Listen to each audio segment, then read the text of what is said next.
Sauf qu'aujourd'hui, on est arrivé dans un double constat. Premièrement, que la Terre est en danger, donc il y a vraiment une question de survie écologique. Et puis, il y a de telles tensions sociales que tout le système politique, par exemple en Europe et aux États-Unis, est soumis à des pressions énormes. Moi, je me suis dit, est-ce qu'on ne peut pas imaginer une société où l'économie elle-même tient déjà compte de ces externalités, donc de ces dégâts. Donc une sorte de société prédistributive plutôt que redistributive. Euh, donc ça c'est la première raison. Et donc je vois émerger dans notre société des germes justement de ces nouveaux systèmes que moi j'appelle génératifs par rapport à extractifs. Donc c'est générer du surplus pour faire que les systèmes sociaux et écologiques fonctionnent mieux. Quand on fait de l'agriculture biologique, le sol il s'enrichit tous les ans. Si on fait de l'agriculture industrielle, le sol s'appauvrit tous les ans. On voit bien la différence. Avec Uber, les travailleurs ils s'appauvrissent. Donc ça c'est la première chose. Deuxième chose, c'est que il y a une économie collaborative fausse qui s'est mise en route, qui emploie le langage du partage, mais qui n'est pas du tout un partage, justement, qui est un système hyper extractif, qui crée de la pauvreté, de la précarité dans la société. Et en troisième lieu, il y a une série de livres qui ont parlé du sujet, mais d'une façon insatisfaisante. Donc il y a Jim Rifkin avec The Zero Marginal Cost Society, la société à coût marginal zéro, qui parle justement d'une économie des communs. Il y a Paul Mason, un livre qui s'appelle Post-Capitalism. Mais si on gratte un peu, on voit une critique de l'ancien, on voit une annonce du nouveau, mais c'est l'entre-deux qui manque. C'est-à-dire qu'il n'y a pas de stratégie en fait de changement. Et donc dans ce petit livre, j'ai voulu faire la chose suivante. Donc le vieux système de pensée par rapport au changement social, donc on va dire la gauche historique, c'était partir du monde du travail et de la tension entre travail et capital. Mais finalement, on reste dans le même système. Et quand on voit le socialisme réellement existant, tel qu'il a existé, c'est presque une autre forme d'agencer le travail et le capital. Et donc c'est plutôt l'idée, c'est de créer du nouveau, donc de créer une société qui sort de ça, et donc de se placer du point de vue du commun. Et donc c'est quoi le commun? C'est une ressource partagée qui est co-construite par une communauté d'usagers et de producteurs et qui est gérée selon les normes de cette communauté. Donc c'est à côté du marché, à côté de l'État redistributif et à côté de la réciprocité, de l'économie du don. Donc c'est une quatrième forme. Et donc la mutualisation et le commun, c'est essentiel aujourd'hui pour différentes raisons. Et premièrement, il y a aussi une raison écologique. Donc avec une mutualisation intelligente, on peut diminuer jusqu'à 80% de l'empreinte humaine sur la planète, ce qui est vraiment absolument nécessaire. Et aujourd'hui, le shift, c'est une transition d'un régime travail-capital vers un régime contribution commun. Donc il y a toujours le travail dans le sens, oui, on fait des efforts pour créer des choses, sauf qu'aujourd'hui, c'est plus le travail marchandise qui prime, c'est est-ce que je contribue à un commun qui est utile à l'humanité et qui est génératif par rapport à la nature. Et donc, par exemple, on va développer des techniques comme les comptabilités contributives, qui sont complètement différentes que les comptabilités travail marchand. Donc, aujourd'hui même, sur un message, dans un chat, j'ai discuté avec des gens de Fab Lab de Bruxelles, et ils disent on a besoin d'une sorte de comptabilité pour qu'il y ait de la justice à l'intérieur, donc il y a une juste répartition des fruits de notre travail commun. Mais ils ne veulent pas du tout entrer dans le travail marchandise et créer du capital. Ils veulent faire vivre leur Fab Lab, créer du design partagé, ils veulent solutionner des problèmes écologiques. Donc c'est ça, cette transition-là qui est le sujet de mon bouquin. Alors, donc le changement pour moi aussi, quand même le dire, c'est que l'économie est toujours là, mais l'économie c'est un moyen, c'est pas un but. Aujourd'hui, l'économie c'est le but. Il faut la croissance, etc., etc. Donc le but c'est le profit et le reste c'est un moyen pour faire le profit. Donc il faut renverser la logique. Donc on est des commoners, mais on a besoin de vivre et donc on doit gérer des ressources et se reproduire, etc. Donc l'économie, elle reste quand même quelque chose qui existe et qui est important à penser. Donc si ça, c'était en fait le modèle d'une société. Donc, dans cette société, on n'est pas travailleur qui rentre chez soi fatigué le soir et qui peut-être va s'engager dans une association, s'il a l'énergie et le temps. Non, on est citoyen, et parce qu'on est citoyen, on contribue. De toute façon, il n'y a personne sur Terre qui n'arrive pas à contribuer, de mille et une façons. Donc de considérer que chaque être humain contribue. Moi, je trouve que c'est l'hypothèse première.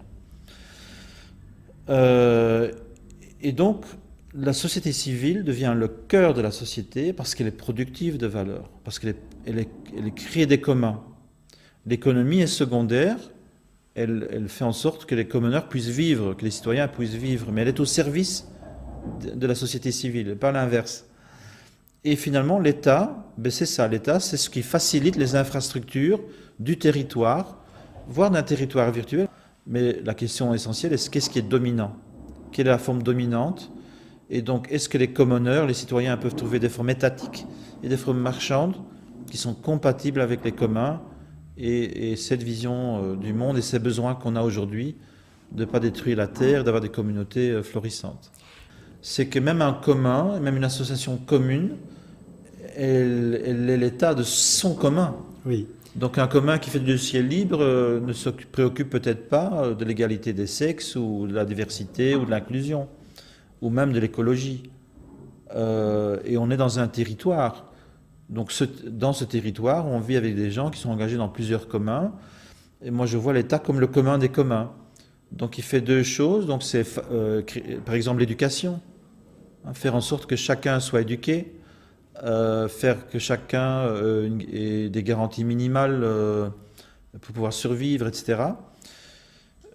Et que chacun puisse contribuer. Ce qu'il faut s'imaginer, la première chose, c'est qu'on vit aujourd'hui dans une démocratie